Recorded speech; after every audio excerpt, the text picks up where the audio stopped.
the reason I'm doing it is really it like isn't for me.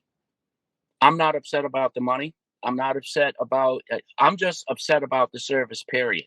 That's what I'm upset about. I work in my customer relations.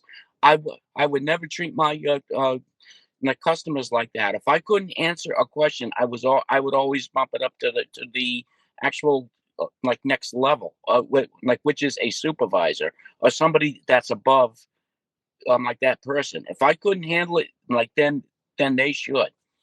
Period. That's the way that it should work, but it don't work that way.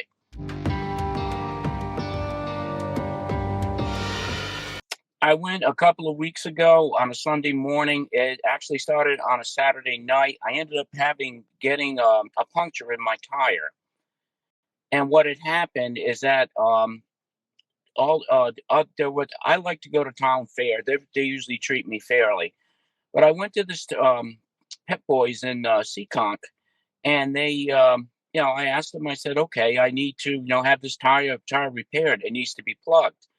And the guy says, "Okay, well, I have a tech out, and I only have one tech here." I said, "Okay, how long's the wait going to be?" Well, he said about an hour. So I got there at 10 o'clock.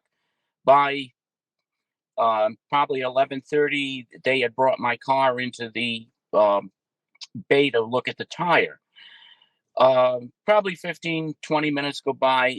The tech brings my tire into their showroom, and he shows me a little number six finish nail that came out of the tire. I said, "Okay, plug it." He says, "Because of where it is on this tire, I can't plug it according to company policy." I said, "Fine, okay. Well, then I'll go into the store. I'll buy myself a can of tire inflator, and I'll just blow it back up, and I'll go to town fair the following day where they can vulcanize the tire, which is put a patch on from the inside, so that it seals it up." Well, anyways, in the time I went to the showroom, the retail area to buy the can of tire inflator, I come back with the can of tire inflator that I just purchased, and I end up, and he comes back in, and he has my tire sitting in the actual sales area again, the showroom. And he says to me, "Well, Mike, we just found another item in your tire." I said, "Really?" And so he brings it out, and it is a sheetrock screw. Now, being in my background, when I first started, I worked in the automotive um, field for a while, a trade or field, whatever you want to call it.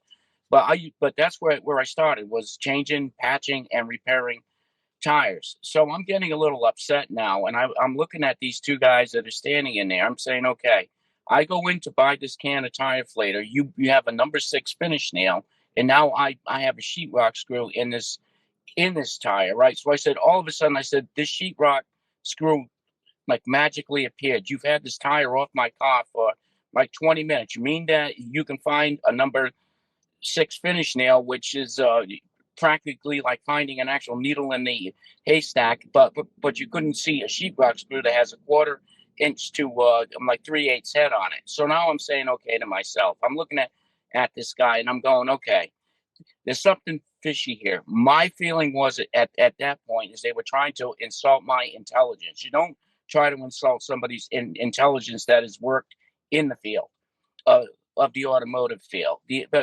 My ultimate goal was to say to them, "You want to sell me four tires, and I don't want to buy four tires. I just want my tire patch." If they would have taken the car put it back on the car, taken it out of the bay, I would have paid them for their time, and I would have left. It would have been fine. But no, these guys are trying to say, "Well, we can't do it. It's policy and this and that." Okay, I get it. It's policy. I'm done. Like, just charge me for what it's worth, and I'm on my way. But no, in the meantime, the guy was just trying to go, "Well, you need to do this and do that." No, I don't. I'm the customer. I just want my car out of there.